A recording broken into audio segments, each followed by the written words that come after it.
The email arrived at 4:17 p.m. on a Friday, which is the corporate coward's favorite time slot.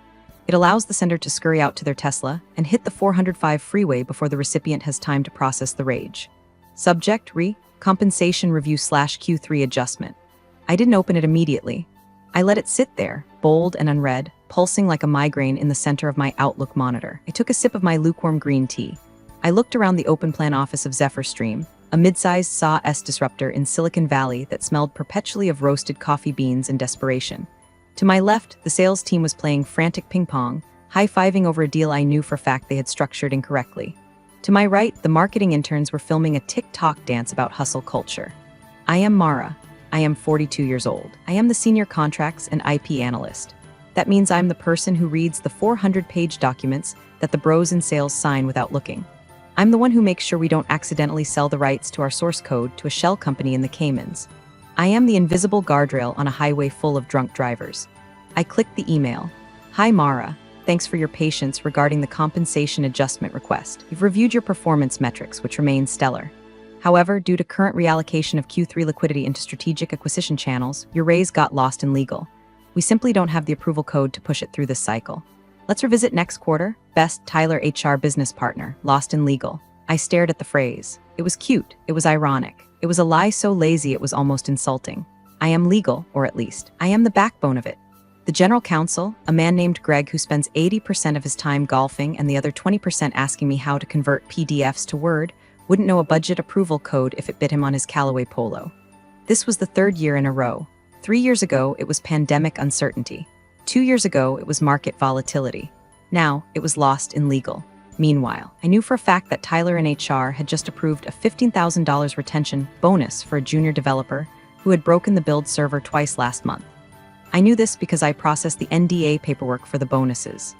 Quick side note, if you're listening this and you've ever been told your raise is in the pipeline while watching the CEO buy a new boat, do me a favor and hit subscribe and maybe upvote this story. Fuels our soul and helps us afford the good wine we're going to need to get through this retelling. Thanks. I didn't scream. I didn't type a furious reply in all caps. I didn't go to the break room and steal the good creamer. I am a professional. I simply took off my glasses, cleaned them with a microfiber cloth, and felt a very specific, cold switch flip in the back of my brain. It wasn't sadness. It wasn't even anger, really.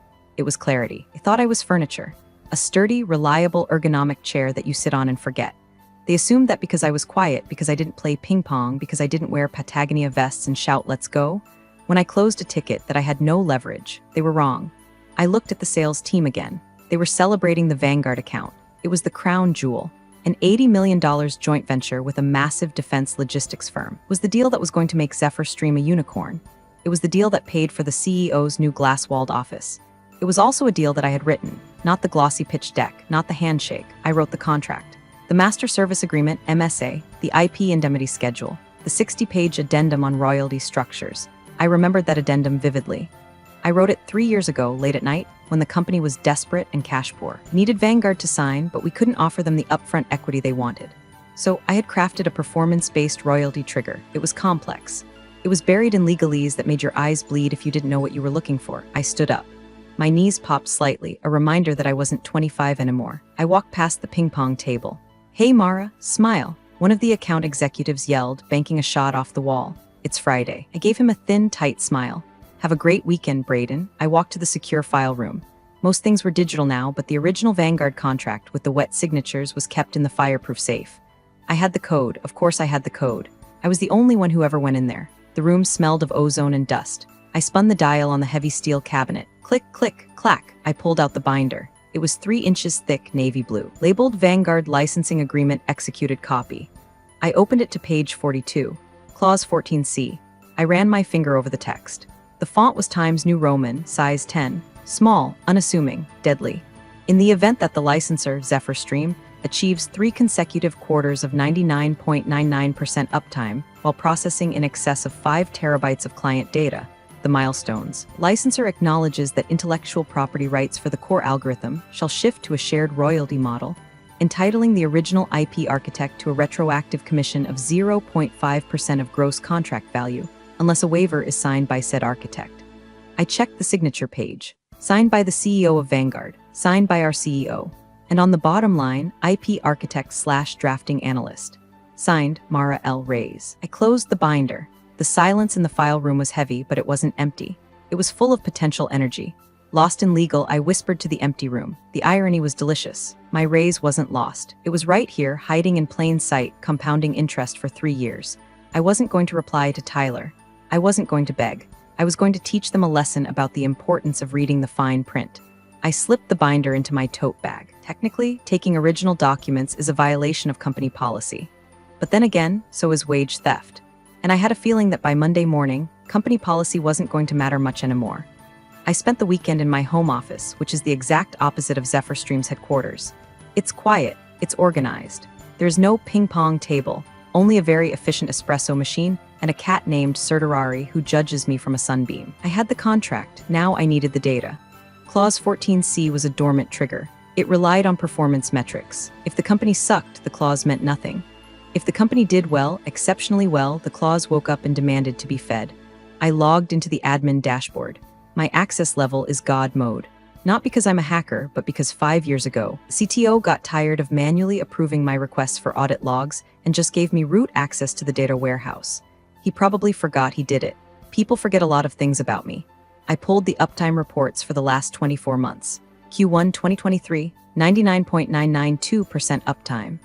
Q2 2023, 99.995% uptime. Q3 2023, 99.998% uptime.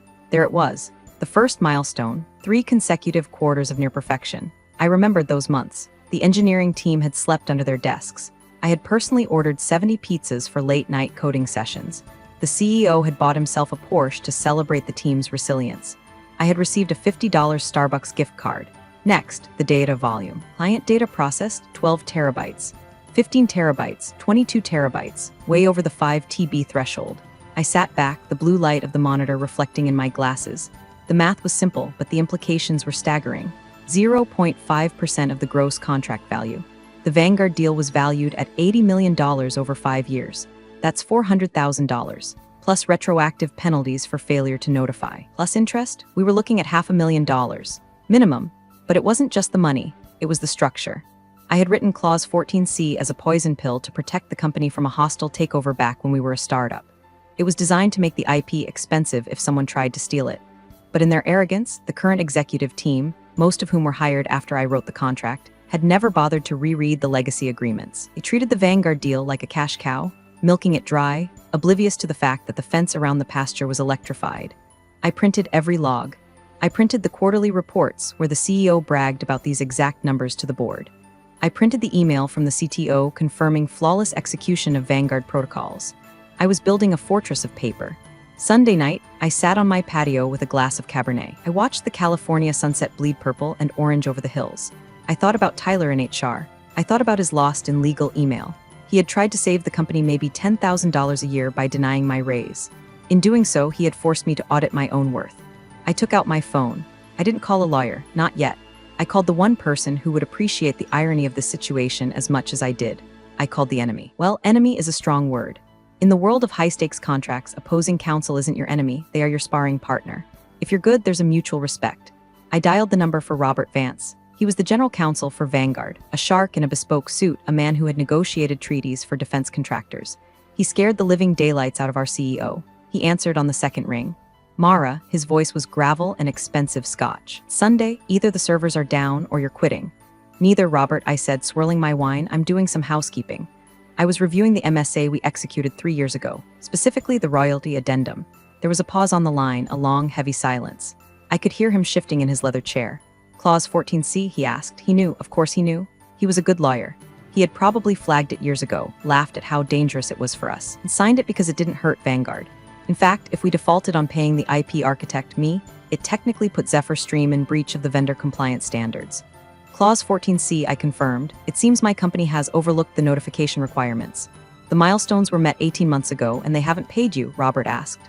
His voice dropped an octave. It wasn't pity, it was predatory interest, not a dime. In fact, just denied my cost of living adjustment. Robert laughed. It was a dry, sharp sound. Mara, that is extremely negligent of them. If they are in breach of the payment terms to the IP architect, that compromises the indemnity shield for the entire software suite. Technically, Zephyr Stream is operating our systems without a valid license right now. Technically, I agreed. I thought you might want to know before I file anything. I appreciate the heads up, Robert said. Lunch tomorrow? The place on 3rd with the terrible lighting? See you at noon, Robert. I hung up. My hand wasn't shaking. I felt a sense of calm that I hadn't felt in years. I wasn't just an employee anymore. I was a liability. And come Monday, I was going to be the most expensive problem they had ever ignored. The restaurant was called El Amber. It was dark, expensive, and served steaks the size of hubcaps. It was the kind of place where deals were made in whispers, and the waiters knew to never interrupt a silence. Robert was already there, a martini sitting untouched in front of him. He looked like a silver-haired wolf in a Brioni suit. He didn't stand up when I arrived, he just nodded at the empty chair. Mara, you look like someone who knows where the bodies are buried. I dug the graves, Robert. Of course I know where they are. I sat down and placed my napkin on my lap. Sparkling water, please, I told the waiter who materialized out of the gloom. Robert cut to the chase before the water even arrived. I had my team review the contract this morning. You're right. Clause 14C is ironclad. It's actually brilliant. Who let you put that in there? The old CEO. He was desperate to close the deal. He told me to add whatever safeguards necessary to protect the IP value. He thought it protected the company from you. He didn't realize it protected the IP creator from the company. Robert smirked. And the current regime? Greg, the golf pro masquerading as a general counsel? Greg thinks force majeure is a French dessert. Robert chuckled, but his eyes were cold. He tapped a manicured finger on the table. Here's the situation from my side, Mara. Vanguard pays ZephyrStream $20 million a year. We rely on your software. If ZephyrStream is in breach of its own internal IP compensation protocols, that creates a liability chain. If you sue them and win an injunction, you could theoretically freeze the code. I could, I said softly, but I don't want to hurt the product. I built the product structure. I just want what the contract says is mine. And you want them to bleed a little, Robert added. I took a sip of the sparkling water. I want them to understand that lost in legal is not a valid accounting strategy. Robert pulled a folder from his briefcase and slid it across the white tablecloth. It was thin, precise. This isn't legal advice, he said, the standard lawyer disclaimer. But Vanguard takes compliance very seriously. If we were to discover that a key vendor was failing to compensate its primary IP architect, we would be forced to issue a formal notice of inquiry. It would demand an audit of all IP-related disbursements to ensure the software we are using is free of encumbrances. I opened the folder. It was a draft letter, addressed to the CEO of ZephyrStream. Urgent audit of intellectual property compliance and royalties. It demanded proof that Clause 14C had been satisfied. It cited the exact milestones I had printed out. It requested a response within 48 hours. If you send this, I said, looking up. Greg will panic, the CEO will scream. Good, Robert said. They've been overcharging us for support hours for 6 months. I've been looking for a reason to squeeze them. You just handed me a vice grip. He leaned in. You realize, Mara, that once I send this, there is no going back? They will hunt for the leak. They will know it's you. They won't know I corrected him. They'll suspect. But they can't prove I spoke to you. And even if they do, retaliation against an employee for asserting contractual rights regarding their own compensation? In California, treble damages, Robert whispered, savoring the legal term like a fine wine. Exactly. Do it, I said. Robert signaled for the check. I'll send it tomorrow morning at 9:00 a.m. I suggest you be in the office. The fireworks should be spectacular. We didn't shake hands. We didn't need to. We were two professionals who understood the mechanics of the machine. I walked out of the restaurant into the blinding California sun. I felt lighter. I went back to the office for the afternoon. I sat at my desk. I answered emails. I helped a junior associate fix a formatting error in an NDA. I was helpful. I was pleasant. I watched Tyler from HR walk past my desk. He was holding a green smoothie and wearing noise-canceling headphones. He didn't even look at me. Enjoy the smoothie, Tyler, I thought. Might be the last thing you digest comfortably for a while. Tuesday morning, 9:02 a.m. The office was buzzing with the usual caffeine-fueled chaos. The marketing team was arguing about font sizes. The sales team was ringing a literal cowbell because someone had sold a $500 subscription. Then the email hit. I didn't receive it directly. It went to the CEO, Brett, the CFO, Chad, and the general counsel, Greg. I sat quietly, monitoring the network traffic headers. I saw the email from Vanguard Legal enter the server. It was flagged high importance. At 9:15 a.m., I saw Brett forward it to Greg. Subject, FWD, urgent audit. Greg, handle this. Probably just standard compliance spam. Don't let them slow down the Q4 pipeline. At 9:30 a.m., I saw Greg forward it to the VP of Finance. Subject, FWD, urgent audit. Chad. They're asking about royalty structures. Do we have any of those? Just send them some generic financials. At 9:45 a.m., the email landed in my inbox.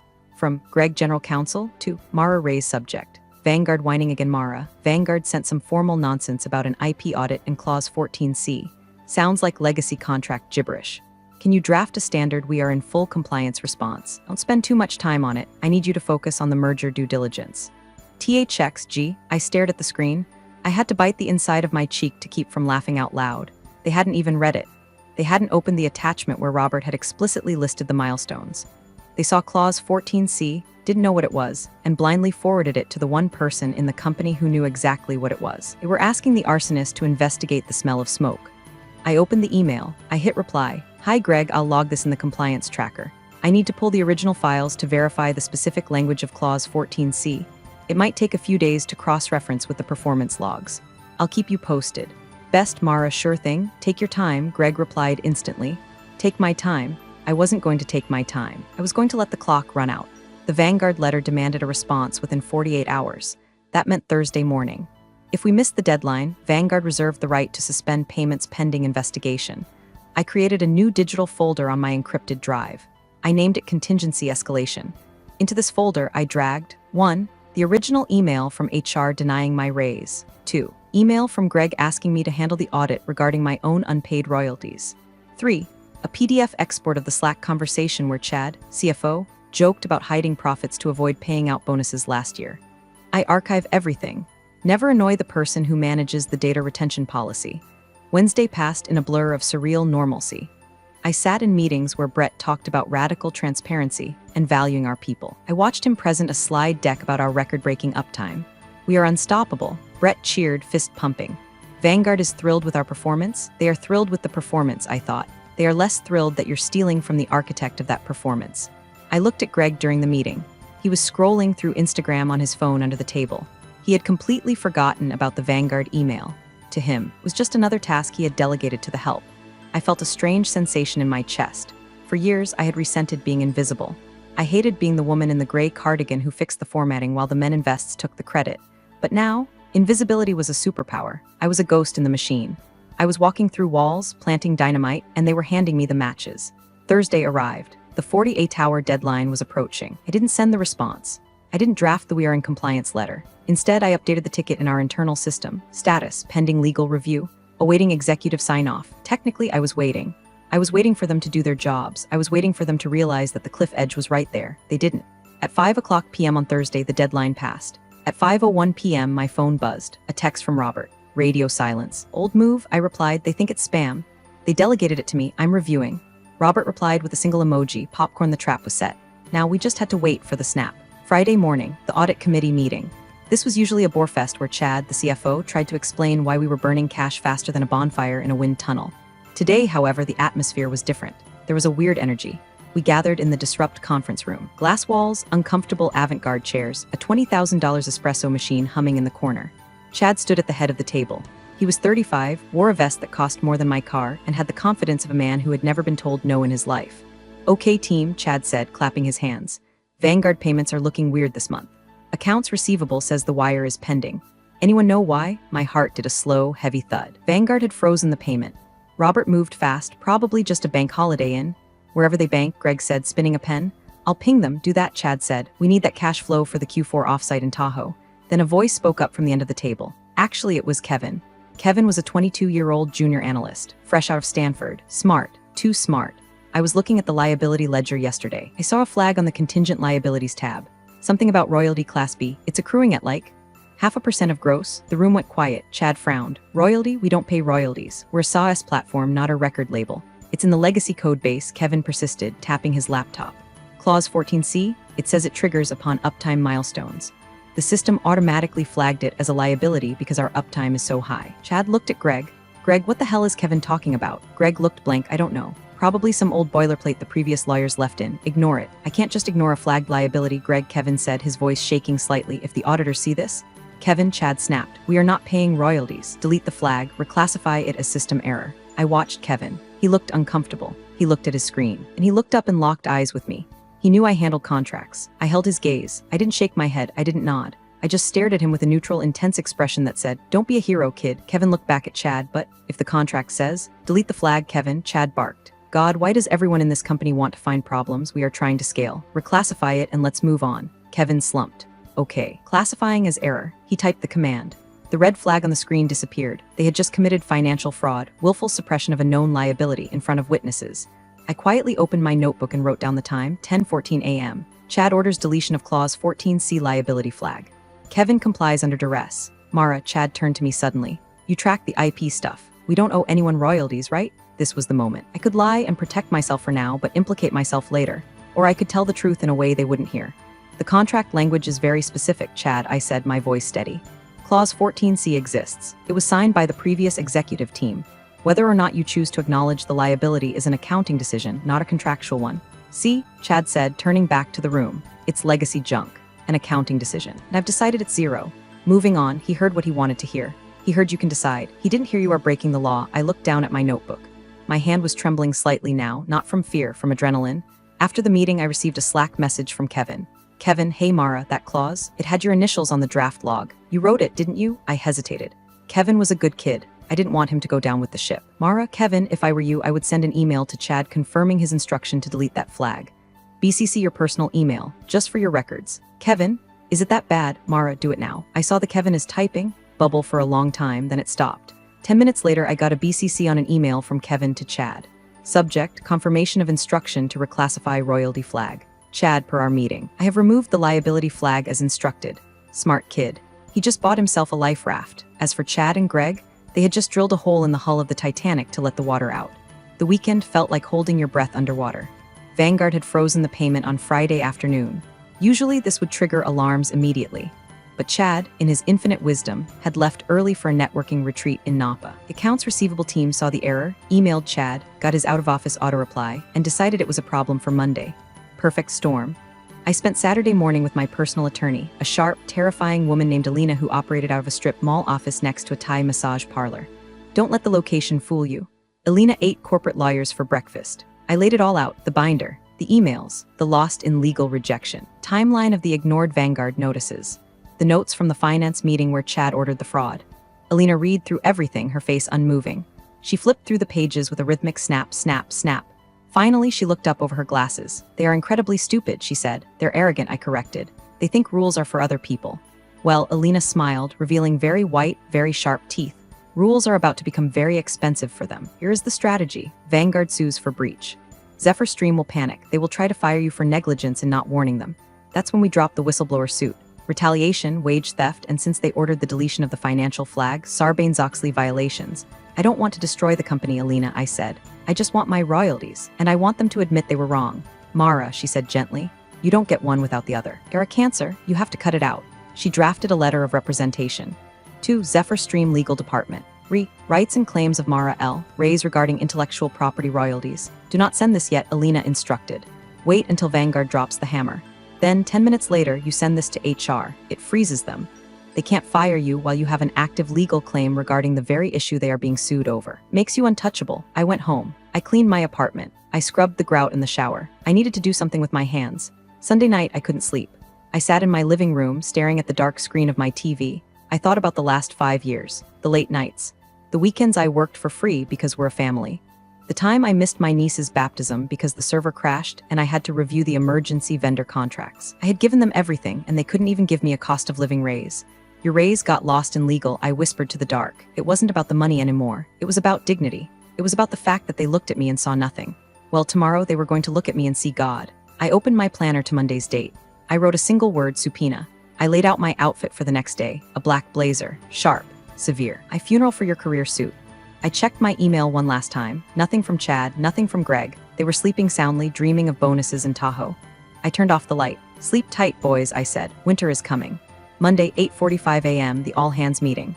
This was a monthly ritual where Brett stood on a stage, yes, we had a stage in the break room, and told us how we were changing the world. The room was packed. People holding coffees. Looking tired. Brett was up there wearing a t-shirt that said disrupt under a $2,000 blazer. This quarter is looking incredible, Brett shouted into the microphone. Vanguard is expanding. We are looking at 20% growth trajectory. I stood in the back, leaning against the wall near the exit. I checked my watch.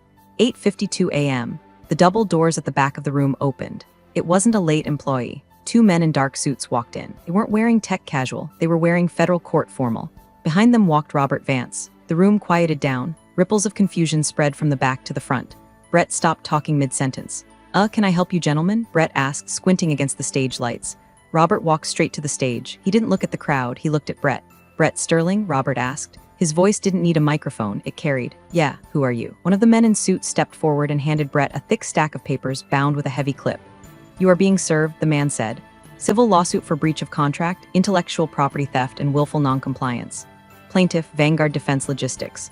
The room went dead silent. You could hear the espresso machine hissing in the distance. What is this? Brett laughed nervously. Is this a prank, Chad? Greg? Greg pushed his way to the front. Robert, the hell is this? We have a meeting scheduled for. We had a deadline, Robert cut him off. It expired Thursday. You failed to respond to a formal notice of audit. Per Clause 14C in Section 9 of the MSA, Vanguard is immediately terminating the service agreement for cause and seeking damages for unauthorized use of unlicensed IP. Terminating? Brett's face went the color of Elmer's glue. You can't terminate. That's an $80 million contract. It was an $80 million contract, Robert corrected. Now it is a lawsuit for $120 million, including treble damages for the fraud detected during our preliminary review. Fraud? Chad squeaked from the side of the stage. We have reason to believe you suppressed known liabilities regarding the IP architect's royalties, Robert said, his eyes scanning the room. He found me. I didn't wave. I didn't smile. I just adjusted my glasses. Robert looked back at Brett. Your license to use the software is revoked effective immediately. Unless, of course, you can prove you have settled the outstanding debts to the IP owner. Brett looked at the papers in his hand. He flipped them open. IP owner, we own the IP. Read page 42, Brett, Robert said coldly. Clause 14C, you don't own it until you pay the royalty, and you haven't paid. Greg grabbed the papers from Brett. He scanned the page. I saw the moment it hit him. I saw his hands start to shake. The paper rattled audibly. The raise, Greg whispered, the cost of living adjustment. He looked up. He looked at the back of the room. He looked at me. Every head in the room turned. 200 people followed Greg's gaze to where I was standing by the exit. I didn't shrink. I didn't look down. I walked forward. The crowd parted like the Red Sea. I walked right up to the stage. Mara? Brett asked, his voice trembling. What is going on? I think I said, my voice calm and clear, that my raise just got found illegal. I pulled an envelope from my blazer pocket. Alina's letter, representation and whistleblower protection. I handed it to Greg. I believe this belongs to you, I said. Then I turned to Robert. Shall we go to a conference room? It seems we have some negotiating to do. Robert smiled, a shark smelling blood in the water. After you, Miss Reyes. Walked out of the break room together. Behind us, the silence shattered into absolute chaos. 10 minutes later, we were in the boardroom. On one side, me and Robert. On the other side, Brett CEO, Chad CFO, and Greg GC. In the middle, the thick stack of lawsuit papers and a very heavy silence.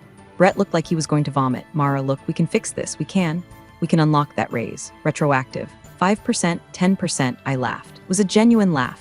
Brett, we are way past 10%. We are talking about Clause 14C. Do you know what that is? It's some bullshit loophole you hid in the contract. Chad yelled. He was sweating. It's sabotage. It's a standard protection clause, Robert interjected smoothly. One that your company signed, and your company triggered by hitting the milestones. And your company ignored when notified. We didn't know. Greg pleaded. Mara didn't tell us. I sent you an email on Tuesday, I said quietly. Subject, Vanguard whining again. You told me to handle it. You told me to prioritize the merger due diligence. You didn't read it, Greg. Greg opened his mouth, then closed it. He knew I had the email. He knew I had the logs. Here is the reality, Robert said, leaning forward. Zephyr Stream owes Miss Reyes approximately $450,000 in back royalties, plus interest. Furthermore, because you instructed your staff to delete the financial liability flag, yes, we know about that, you are looking at personal liability for the officers involved. Chad went pale. Kevin, he whispered. Kevin is a good kid, I said. Leave him out of this. So what do you want? Brett asked. He sounded defeated. You want the money? Fine, we'll pay the $450,000. Just make the lawsuit go away. We can't lose Vanguard. It kills the company. It's not just the money, I said. It's the structure. You proved you can't be trusted with the IP. You tried to defraud the creator of the system. I slid a piece of paper across the table. It was a term sheet I had drafted with Alina over the weekend. 1. Immediate payment of all back royalties, $482,000 with interest. 2. A formal apology issued to the company for administrative errors regarding compensation. 3. Reinstatement of the royalty clause with a penalty multiplier for future delays. 4. My legal fees paid in full. Brett looked at the paper. This is a lot of money, Mara. It's cheaper than losing an $80 million client, Robert pointed out. Vanguard will only agree to drop the breach of contract suit if Miss Reyes signs a waiver stating she has been satisfied. If she doesn't sign, we walk. Today. Brett looked at Chad. Chad looked at the floor. Greg was rubbing his temples like he was trying to push his brain back inside his skull. And one more thing, I added. They all looked up. I want a promotion, I said, Director of Contract Compliance. Reporting directly to the board, not to the legal department. I don't trust Greg to read my emails anymore. Greg flinched. And I continued, I want full autonomy to audit all executive expenses for compliance with vendor contracts. Chad's eyes widened. Knew what was in those expense reports. The client dinners that were actually bachelor parties. The travel that was just Napa. You can't do that, Chad hissed. Then Robert files the lawsuit, I said simply. And the discovery process will find all those receipts anyway. Your choice, Chad, an internal audit by me or a federal audit by the court? The room was silent for a long minute. The air conditioner hummed. Brett slumped in his chair. He looked at me, really looked at me. The first time in 5 years. He didn't see the quiet woman in the cardigan anymore. He saw the person who held his life in her hands. Fine, Brett whispered, done, we'll sign. Excellent, Robert said, clicking his pen. I have the settlement agreement right here. I watched them sign. Brett's hand was heavy. Chad looked like he was signing his own death warrant. Greg just looked tired. When they were done, I took the document. Thank you, I said. Now, if you'll excuse me. I have some work to do. Apparently, there was a compliance issue that got lost in legal. I need to go fix it. The wire transfer hit my account on Wednesday. $482,340.12. I stared at the number on my banking app. It looked like a phone number. It looked like freedom. But the money was just the beginning. The real payment was the fear. The following week, the changes started. Brett announced he was stepping back from day-to-day operations to focus on visionary strategy. Translation: the board heard about the near miss with Vanguard and put him in a timeout. Chad, the CFO, decided to pursue other opportunities. He was escorted out of the building on a Tuesday. I watched from my office window as he carried a box of personal items to his Porsche. He didn't look back. Rumor was that my first audit of his expenses turned up some very interesting invoices for consulting fees paid to his brother-in-law. Greg remained, but he was a ghost. He sat in his office, door closed, actually reading contracts now. Every time he saw me in the hallway, he nodded respectfully and scurried away. As for me, I got the corner office, the one with the view of the bay. I replaced the Hustle Harder neon sign with a nice, tasteful abstract painting. My title is now Director of Strategic Compliance and IP Governance. I hired Kevin. He's my senior analyst now. We have a strict policy. We read everything. We flag everything. And we never, ever ignore a red cell in the spreadsheet. The culture of the office changed, too. The ping-pong table was moved to the basement. The sales bros learned to knock before entering my office. I learned that Mara needs to sign off on this meant you better have your paperwork in order or God help you. Vanguard stayed. Robert and I have lunch once a month. We don't talk about business much. We talk about wine and travel and the stupidity of people who think they can outsmart the fine print. One afternoon, about 6 months later, I got an email from Tyler in HR. Subject: Annual Review/Compensation Adjustment. Hi, Mara. Just wanted to let you know that your new compensation package has been fully processed and approved by the board. No issues this time. Best, Tyler. I smiled. I took a sip of my tea, the expensive kind, imported from Japan, which I now expense to the company. I hit reply. Thanks, Tyler. Make sure you file it correctly this time. We wouldn't want it to get lost in legal again. I closed my laptop. The sun was setting over Silicon Valley, casting long shadows across the glass buildings. They say the devil is in the details. They're wrong. The devil is in the person who reads the details, and she just got a raise.